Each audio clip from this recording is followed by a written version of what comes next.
and so I was only getting 3 or 4 miles, but I went with Mark, and he went a little bit of a slower pace, and I realized that if you run a little slower, you can go farther, and I was like, "Whoa, wait." And so I started Bingo. upping my mileage just kind of randomly as I was out there, and then one day I found out that he had signed up for a 25K and a 50K, and I was like, "Hey, I've done 25K. I should sign up for that too." And then I was like, "Well, if I'm signing up for the 25K, I might as well just sign up for the 50K too." And so that was basically my thought process. It's like I think I might be in shape to do it if I just keep training. Maybe I can run it. Running 100 miles seems impossible, and maybe even kind of crazy. And it is, but we believe in big crazy dreams. That's why we ran 100 miles. It was such a life-changing experience for us, we decided to devote this podcast to preparing and inspiring you to run your first ultra race. Are you ready to feel the highest highs and the lowest lows? Are you ready to do what you once thought was impossible? Are you ready for your trail to 100?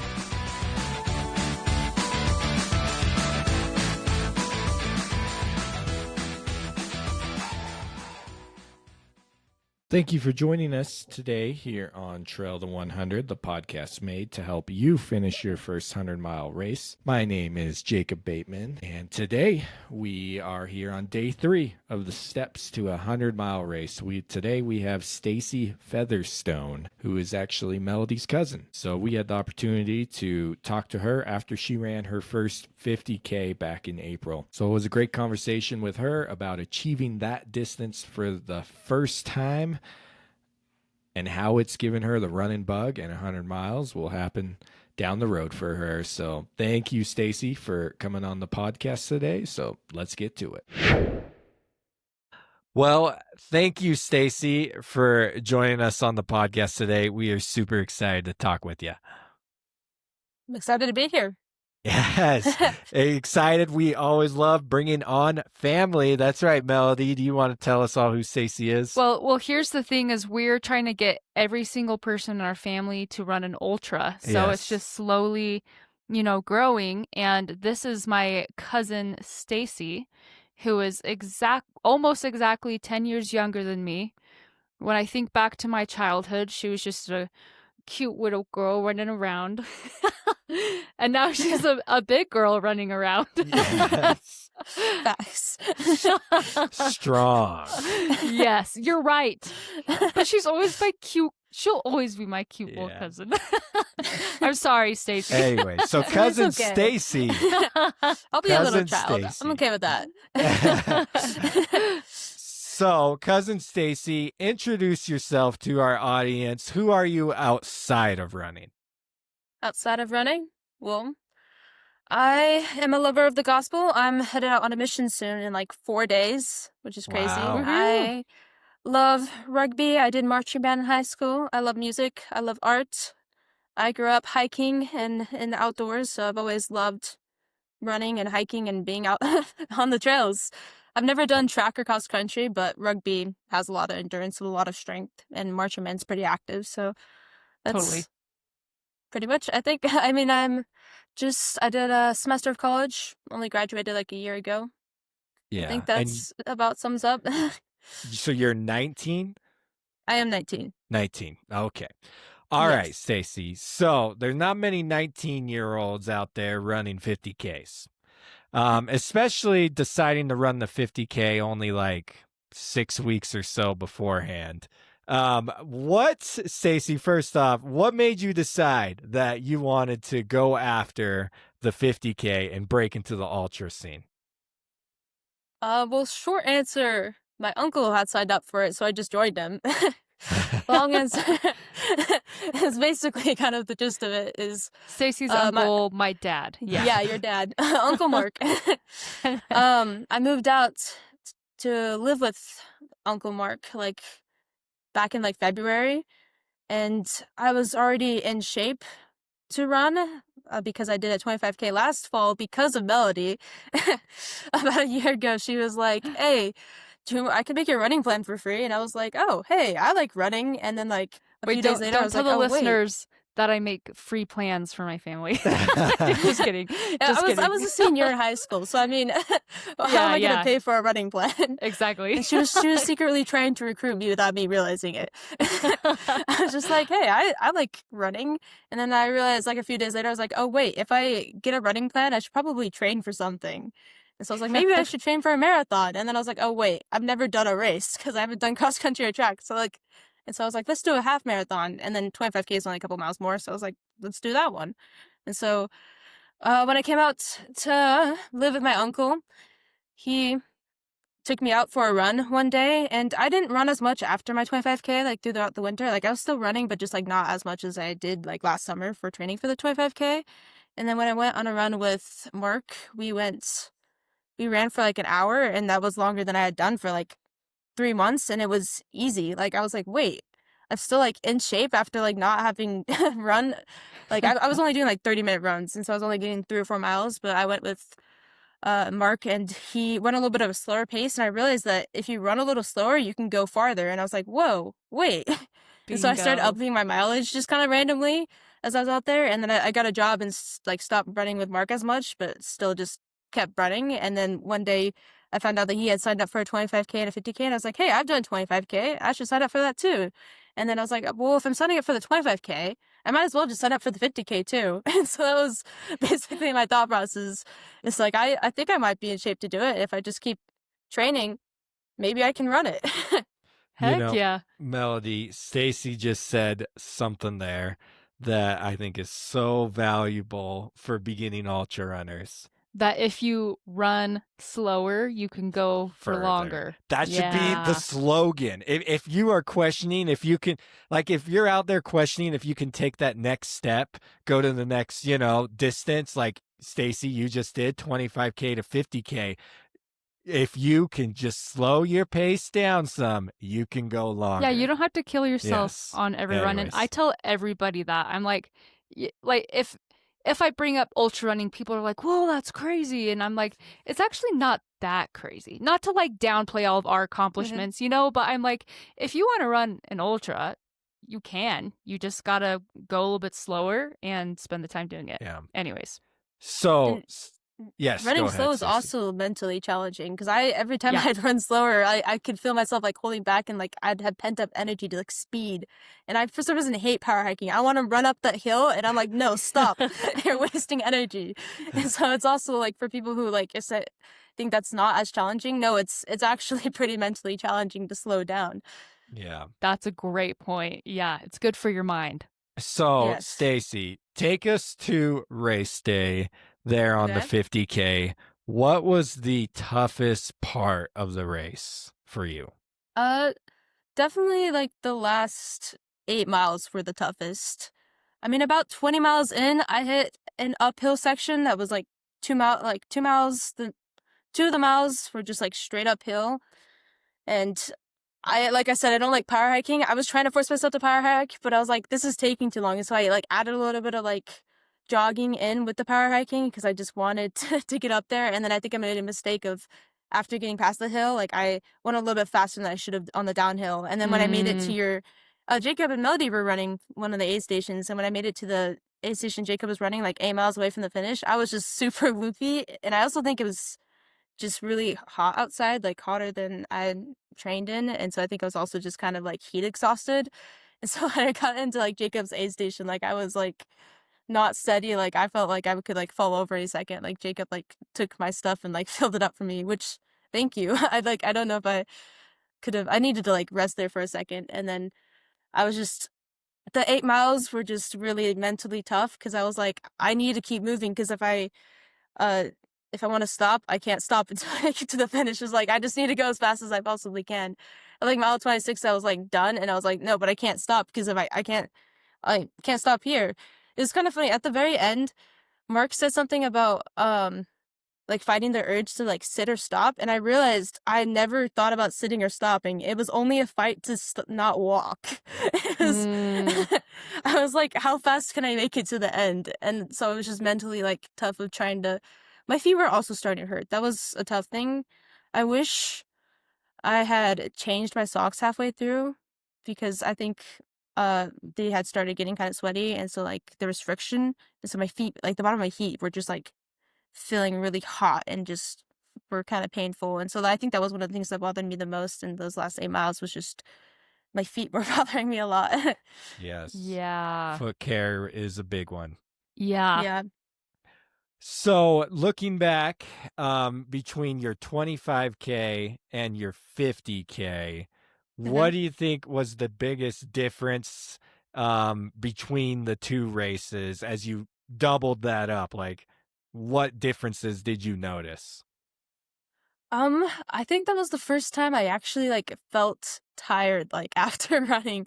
Like I've done rugby and other things, but that was a different level of like exhaustion or tiredness. And I think a lot of that does come back to the heat. Like, I don't like heat. So I think that was part of it. Running 6 hours in the heat, it does not Yeah. it kind of affects you. Just running for 6 hours is really hard on the body. Yes. And so like I could feel that at the end, like as just kind of like out of it. Like Melody gave me a hug and like let go of me. And I feel like I almost fell over. It was pretty funny because Stacy's a very high energy person, and when you came across the finish line, the first thing I noticed, like, what your bloodshot eyes, like your eyes were like wide and bloodshot, and you were like kind of like tipping over, like you could stand up, and you could tell that every ounce of energy in you was drained. I still sprinted that at the very end. I saw the finish line and I was like, I also was just kind of like curious. I was like, I feel so exhausted. I've never felt this level of exhaustion. How like much more farther can I push myself? I've been pushing myself for like the last 8 miles. There's one point where I was able to keep like a 10-minute pace for like 4 miles in a row. And I was like, I have no idea how I'm doing this anymore. That's so awesome. And then I had to switch to sprinting and walking because my feet were just hurting so much in like the last mile. And then I just sprinted in. That's probably another reason why I almost fell over, is just because I tried to see how like hard I could push myself at the very, very end. Which is awesome. It's super fun to test your limits. Yes. Yeah. Yes, it is. So what's one thing, looking back at your training or on race day, either one, what's one thing that you felt that you did right that helped you out? One thing I did right and changed a lot was my nutrition. I didn't eat in my first 25K, and I couldn't eat for like several hours after because I didn't realize that you needed to eat when you run for like 3 hours. So this time, with like talking to both Melody and Mark, I figured out to like eat every half an hour, and then I also got Trailwind, and like I got a bottle of Trailwind and I got a bottle of water, and then I was making sure to like drink both of those as much as I could, which was hard to like do at first because I was not used to. In rugby, I would always just take like a couple sips, like whenever we'd have like a break, I'd go over and like take a couple sips and then run back out. Like I'm not used to having that much water in me when I'm running. And so I had to like train with that, and then I also trained myself to be able to run while eating, which I guess some people walk while eating, but I guess that's a common thing. Is I need to learn to walk sometimes, but I also don't want sometimes to. You need to walk, but also it's really good to train yourself to eat and digest while you're running. Yes. Yeah. Mm-hmm. So we hit that. What you did right. Nutrition is key. That's great to hear. What's one thing that maybe you look back at your training or on race day, and you might have already hit on this, but what's one thing that you maybe were like, I could have done better at that? And like one thing I said, changing my socks halfway through. I changed my shirt halfway through, and that was a really smart decision. And with the socks. Yeah. And then also, I think I might have talked to too many people in the trail too. What, you think it slowed you down or got you off your rhythm? Probably drained some of my energy. I don't think it got me too off my rhythm. There was one person most of the time I didn't run with too many people. There was one point towards the beginning, like that I ran with someone for like 2 miles, and I think I ran at a little bit faster pace at that point, so it might not have been the smartest decision. But I had a problem with like cheering on like I think it's a good thing to do. Like every person like I pass like yes. I think that is trail running for you. That can give you energy. at cheering road people. races, everyone's just like, I'm tunnel. Don't talk to me. Yes, don't talk to me. I have to make my time. I'm better than you. Yeah. You are the enemy. In trail racing, I think you're doing the race right, Stacy, by talking to people. That's part of the fun. And, experiencing it and being and cheering on one another, realizing you're all there running your own race, but you're there to help each other out too. But that is a good point. If you're trying to win the ultra, which this podcast is for first-time 100-mile runners, so I assume most of the people who are listening aren't trying to win. But if you are trying to win, maybe it's like a local race, then maybe you do drain a little bit of energy talking to people. So that's a good point. I did get energy from cheering on people. I think it was just more the one time I ran with the guy for like 2 miles might not have been the smartest decision. You also have to do your own pace. Yeah. And then I need to do more power hiking in my training so I can get more used to that. And I can power hike at a decent pace, but I think I can also like strengthen the muscles because I like start feeling a little bit sore afterwards. Like I think I was feeling the uphills in the last 8 miles too. Yeah. That's important. You were really good at running uphills, and I think we all need to run uphills as part of our training. We need to get that speed work in. But we also, like you said, need to practice speed hiking. So that's a great point. So, Stacy, looking back at this whole 50K experience, how has this impacted you as you move forward with life? I'm in awe of like what our minds and bodies are capable of. Because one thing like we talked about earlier is like pushing ourselves to like the limit, like seeing how far that limit can go. And I think one thing that I really learned is like how much pain I can push through. Like I was just kind of impressed. I was like, wow, I'm still going. Like, wow, I wonder how much farther like I can actually go to.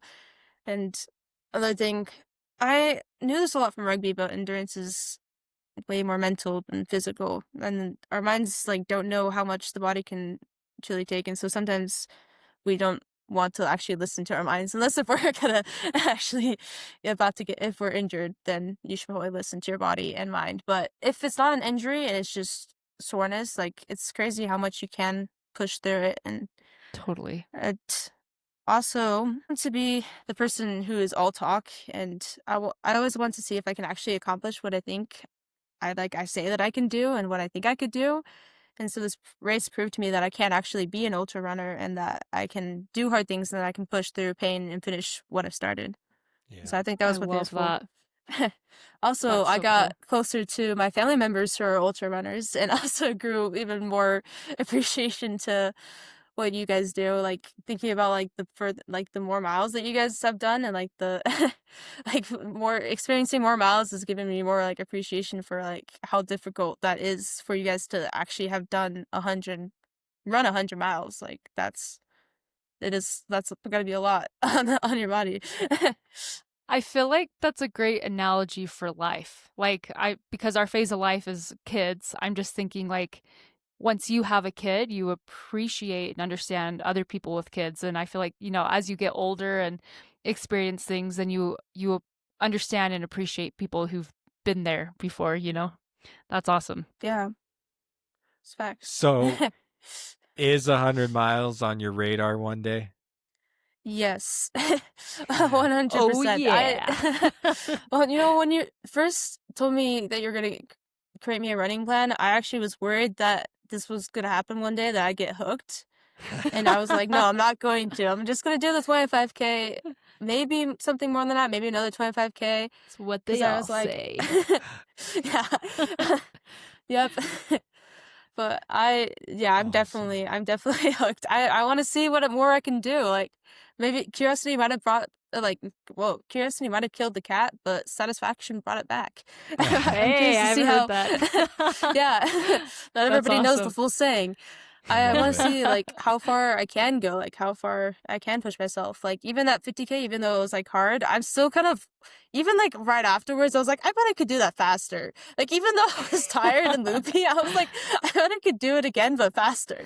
I just want to like see what I can do. And then I obviously won't be able to do the 100-miler for a little bit. I'm going to be starting my mission in 4 days, headed off to Minnesota, Minneapolis for 18 months, which I'm psyched for. Hopefully I'll be able to do a little bit of running and keep some of what I have right now, some of my endurance and strength. I'll obviously have to build up, so I'll get back very end of 2026, and so I'm thinking about giving myself a year and trying to potentially attempt one in 2028, depending on, like, obviously I'm not completely sure. That's kind of like far in the future, but that's my hope. Maybe a 50-miler in 2027, like the end of it, and then sometime in 2028, 100-miler would be you awesome. could always have a tentative plan, you know? If the bug's in there, it will get done one day. Oh, yeah. What you're telling me, it's not a matter of if, it's a matter of when and now. We've already been talking about what races you're going to do. Yeah.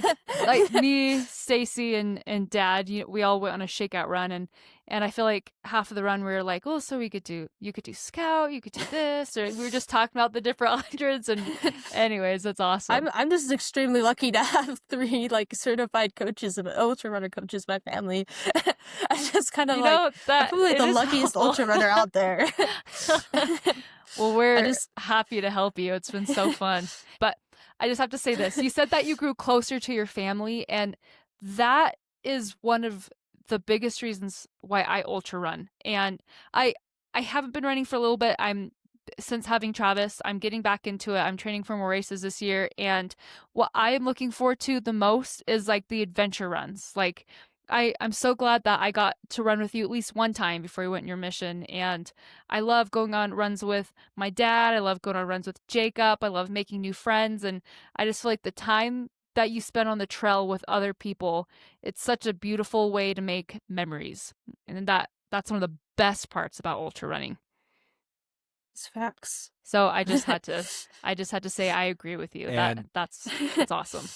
And to wrap this up, Stacy, I will say running ultras is amazing and is very fun and life-changing, but you're about to go on this mission to help teach people about Jesus Christ. It's gonna be way harder. And I went on one of those. And I did exactly what you're about to do.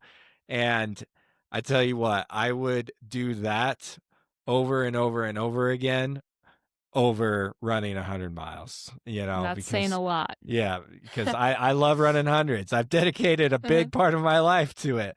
But teaching people about Jesus Christ is the most rewarding thing out there, and it's hard, and it'll push your limits, and it'll teach you a lot of mental toughness that can be carried over. You'll probably look back at your 50K race and be like, this is kind of like when I was at mile 26 and I wanted to stop, but I had to keep going. Or when I realized this pace doesn't work, so maybe I need to try going maybe I need to slow this down way, a little or slow it down, or go a little faster. That's a very good lesson for me. Yep. But anyways, so thank you, Stacy. Congratulations on your 50K, and we're looking forward to hearing how your mission goes for you. Thank you guys so much. Thank you so much for getting me into ultra running and teaching me everything that I know. Our pleasure. I love you guys. So a big thank you goes out to Stacy for coming on the pod. Always cool to see family getting out there and kicking butt out here on the trails.